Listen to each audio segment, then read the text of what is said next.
Hi friends, எல்லாரும் எப்படி இருக்கீங்க? இன்னைக்கு மோகனாஸ் கிச்சன்ல விநாயகர் சதுர்த்தி ஸ்பெஷல் பால் கொல்கட்டை எப்படி செய்யறதுன்னு பார்க்கலாம். இந்த பால் கொல்கட்டை ரொம்ப டேஸ்டா இருக்கும். கண்டிப்பா உங்க வீட்ல இருக்கிற எல்லாருமே ரொம்ப விரும்பி சாப்பிடுவாங்க. பால் கொல்கட்டையை நம்ம வெல்லத்தை யூஸ் பண்ணியும் செய்யலாம், சர்க்கரை யூஸ் பண்ணியும் செய்யலாம். இன்னைக்கு நம்ம வெல்லத்தை யூஸ் பண்ணி தான் இந்த பால் கொல்கட்டையை செய்ய போறோம். இந்த சுவையான பால் கொல்கட்டை செய்யறதுக்கு முதல்ல ஒரு பவுல்ல 1 கப் அளவுக்கு கொழுக்கட்டை மாவு சேர்த்துக்கலாம். இந்த கொழுக்கட்டை மாவு எப்படி செய்யறதுன்ற வீடியோவை ஏற்கனவே நான் என்னோட சேனல்ல அப்லோட் பண்ணியிருக்கேன். அண்ட் அதோட லிங்கை நான் டிஸ்கிரிப்ஷன்ல கொடுக்குறேன். தேவைப்படுறவங்க கண்டிப்பா பாருங்க. உங்களால வீட்டுல கொழுக்கட்டை மாவு செய்ய முடியலன்னா கடையில எல்லாம் பேக்கெட் கிடைக்கும் இல்லையா கொழுக்கட்டை மாவு, நீங்க அதை கூட எடுத்துக்கலாம்.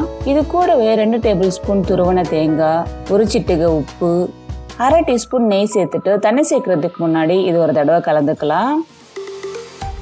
அடுத்து அடுப்புல தண்ணி நல்லா தளதளன்னு கொதிச்சிட்டு இருக்கு. இந்த தண்ணியில இருந்து கொஞ்சம் கொஞ்சமா மாவுல சேர்த்துட்டு கலந்துக்கலாம். தண்ணி ரொம்ப சூடா இருக்கிறதுனால கலக்கும் போது ஸ்பூன் இல்லைன்னா கரண்டி யூஸ் பண்ணிக்கோங்க. மாவு கை பொறுக்கிற சூடுக்கு வந்ததுக்கு அப்புறமா கை வச்சு நல்லா பிசைஞ்சுக்கோங்க. கை வச்சு பிசையும் போது மாவு கொஞ்சம் டைட்டா இருந்துச்சுன்னா கொஞ்சமா தண்ணி ஆட் பண்ணிட்டு கூட பிசைஞ்சுக்கலாம். மாவு நல்லா இந்த அளவுக்கு பிசைஞ்சுக்கோங்க. அடுத்து இதுல இருந்து கொஞ்சமா மாவு எடுத்து உள்ளங்கையில வச்சுட்டு நல்லா உருண்டையா உருட்டிக்கலாம்.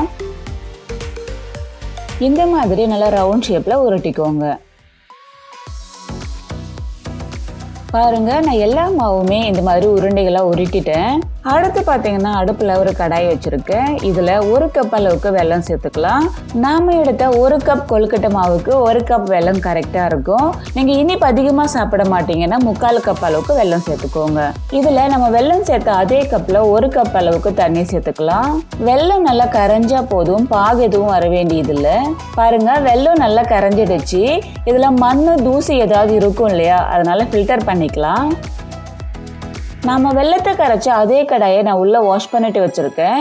இதுல நம்ம ஃபில்டர் பண்ணி வச்சிருக்கிற வெள்ளைப்பாகு சேர்த்துக்கலாம். பாருங்க, வெள்ளை கரைசல் நல்லா கொதிக்க ஆரம்பிச்சிருக்கு. இதுல நம்ம உருட்டி வச்சிருக்கிற கொழுக்கட்டை உருண்டையை சேர்த்துக்கலாம். இதை உடனே கலக்க வேண்டாம். அடுப்பு சிம்ல வச்சுட்டு 5 நிமிஷத்துக்கு அப்படியே வேக விடுங்க. பாருங்க, நம்முடைய கொழுக்கட்டை உருண்டை 5 நிமிஷமா நல்லா வெந்துட்டு இருக்கு. அடுத்து இதுல ஒரு பவுல்ல 2 டீஸ்பூன் அரிசி மாவு, அது கூட 1/4 கப் அளவுக்கு தண்ணி சேர்த்து நல்லா கலந்துட்டு எடுத்திருக்கேன்.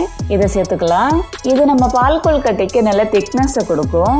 அரிசி மாவு சேர்த்து 2 நிமிஷத்துலயே வெள்ளைப்பாகு நல்லா கெட்டிப்பட்டிருக்கு. பாருங்க, இதுல நம்ம பால் சேர்த்துக்கலாம்.